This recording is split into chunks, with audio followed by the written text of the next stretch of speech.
Hello and welcome back to Historical Terminology.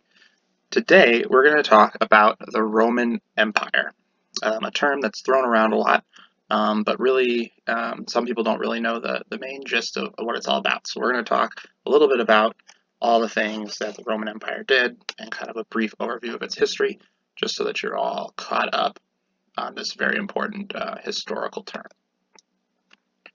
So what is the Roman Empire? Well, it is the empire built around the city of Rome that eventually encompassed the entire Mediterranean and most of Western Europe. So it was a really large empire.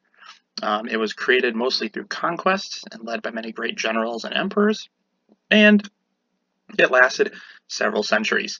The Roman Empire created a sustained period of peace in the Western world, which is known as the Pax Romana. So it was able to create a stable empire for a pretty long time. So where did this empire come from? Where did it begin? Well, according to the stories, Rome was founded on April 21st, 753 BC by two brothers. They were also wolves or something like that. There's a lot of mythology in that. But anyway, Rome ends up encountering the Etruscans and are influenced by them. And they're also influenced by Greek traders to the south of the city. So they're being influenced by the Greeks and by these Etruscans, who are this other group of Italians in the Italian peninsula. And eventually, Rome becomes part of an alliance of these Latin cities on the Italian peninsula to defend against an enemy, the Sabines. And they were slowly kind of established dominance over these other Latin cities. And by 394, the Romans defeated the Etruscans, who had been influencing them, and were able to severely weaken their neighbors, kind of becoming the powerful entity in the area. Then by 290, so not that long afterwards, only about, I guess, 100 years later, Rome controlled well over half of the Italian peninsula, and Rome officially becomes a republic in 509 BC, but it isn't until about 200 years later where Rome becomes the premier city of Europe. Rome had a constitutional system that had three major parts, kind of like our constitutional system.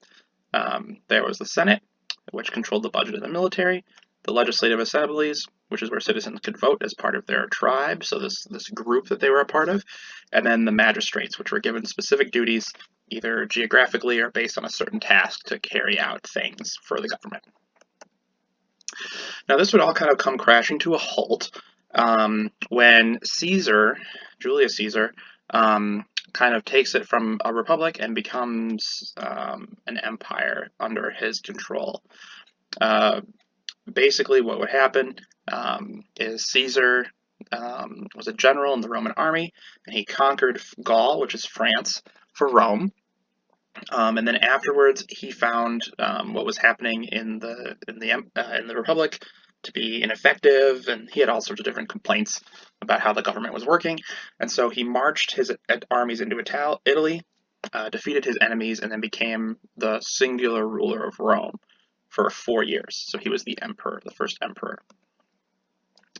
So when Caesar defeated his enemies, he became the first emperor. He changed the calendar to the Julian calendar, as well as implementing the reforms that he thought would fix the problems that he had seen in the government. He gave citizenship to more people, because before then, citizenship was only given to those born in Rome proper. And then he also centralized the Roman bureaucracy, and then claimed he was dictator for life. Now, of course, whenever you do something like this, claiming power like that, you're going to get some enemies.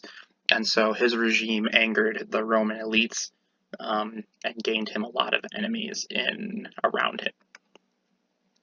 So on March 15th, 44 BC, Julius was assassinated by Brutus and Cassius and another cohort of senators who stabbed him to death. He was stabbed like 40 times or something like that, just an insane amount. And so his assassination set off a power vacuum that led to several major wars. And after those wars were settled, his heir, so the guy that he thought would take his place when he died, his nephew Octavian, who was also known as Augustus, defeated the others vying for power and became the sole emperor of Rome. So now at this part, Augustus is considered like the first, well, Julius was the first emperor, but Augustus was like the first emperor of the empire. Julius was technically still ruling over the republic. And so he's the first emperor, and from the beginning of his rule until 200 years later is considered the time of Roman peace, Pax Romana. And now the reason that is the empire had become more cohesive. They control all this territory, and now they were all kind of becoming more, they were all more Rome than their individual properties. There was a high degree of social stability, economic prosperity. The provinces that Rome had conquered didn't really want to break away because they were getting so much out of being part of Rome. And when they were brave enough to try to rebel and go out their own way, Rome would stop them mercilessly. Unfortunately, good things like that have to come to an end. And this empire was so large that they were, like as I said, casting a wide net. It was super large, and maintaining a large autocratic regime proved to be incredibly difficult for a string of weaker and weaker emperors. Other issues facing the Roman Empire were the fact that the Roman Empire was persecuting Christians in the empire, and what started off as a small group of religious people ended up becoming a very large one. So despite their best efforts, the Christianity spread throughout most of Rome's lands, and eventually at a certain point one of the emperors even converted to Christianity. Constantine, of course, did that, and that changes the course of Western history. So that's one of the major impacts the Roman Empire has had on the West, at least. So the empire continues to crack, and in the 3rd century, the empire begins to collapse due to invasions, civil strife, economic disorder, and plague. And so one of the main people who was trying to fix that and kind of hold it together was Diocletian. And as emperor, he decides to balance it by dividing the lands of Rome into 4 pieces, and each would be ruled by a different emperor, which is called the Tetrarchy. This solution ended up being incredibly temporary, and it only divided the empire further and drove it towards breaking it apart. Finally, in about 395 AD, the last emperor to rule both the East and the West died, and at that part, the western half remains the Roman Empire, centered around Rome, and then the eastern half of the empire centralizes around Constantinople, the eastern capital, and becomes the Byzantine Empire. So it's an entirely different political entity at this point. So when the East becomes the Byzantines, they said, like I said, centered around Constantinople, which is modern-day Istanbul, and they existed from around 395 to 1453. It reaches its greatest extent in 555 under Justinian the Great, and they also helped oversee the Crusades in Jerusalem, so they played a major part in world history as well. While the East was continuing on and becoming its own kind of its own powerhouse, the West was falling apart.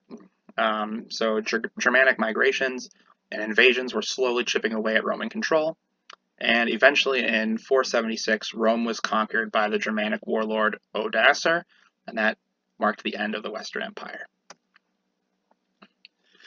The Roman Empire officially ended in 1453 when the last emperor died in battle against Mehmed II, the conqueror of the Ottoman Empire. So that was when the Byzantine Empire fell as well.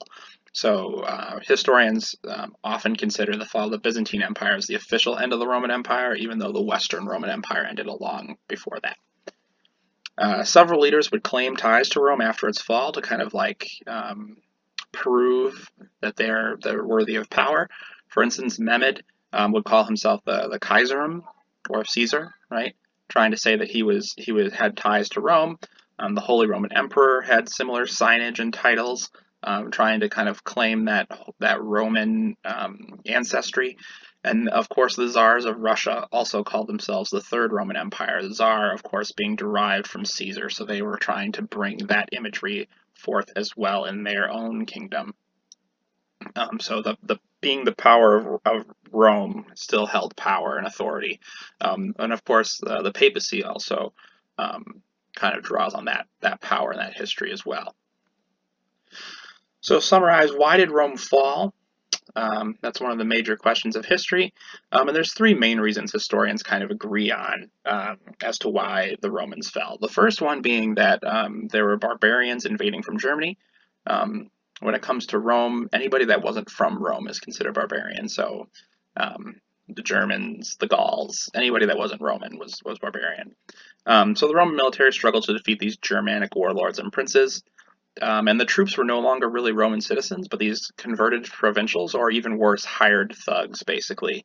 And so these soldiers were a lot less loyal to Rome, and so they were more sympathetic to their own interests or the interests of the invaders than of Roman interests. So that kind of weakened their sovereignty and ability to defend themselves. The second reason was they were having a lot of economic trouble, and they were no longer able to gain more slaves to run their economy. The Roman economy relied on slave labor, and they got these slaves from conquest. And so in the 2nd century, when they stopped invading other places and they decided to stay at the borders that they were at, that amount of slaves that they had been getting from conquest dried up. So that kind of slowed their economic growth. And also the rich, the people who had all the money, were evading taxes by running away from the capital and making sure that they weren't losing their wealth, which kind of inhibited the government from doing what it needed to do.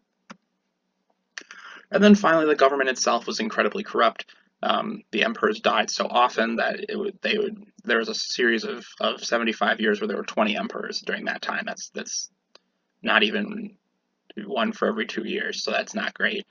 And sometimes their own guards would even assassinate them and then install a new person that they figured should be emperor. So that's not great when your bodyguards are assassinating you. The Senate was also corrupt and super ineffective, so it couldn't rein in all the excess and expense that the emperors were doing, which kind of magnified the problems. And all of this just looked really bad to Roman citizens who expected more, and so they lost trust in the process of governance. Does that sound familiar? Wonder from what? Anyway, thank you for watching. Hope you learned something about the Roman Empire. And I hope you're looking forward to our next historical terminology video. Please go ahead and hit subscribe if you'd like. That'd be fantastic. It would really help the channel, make it so I can add more content more often.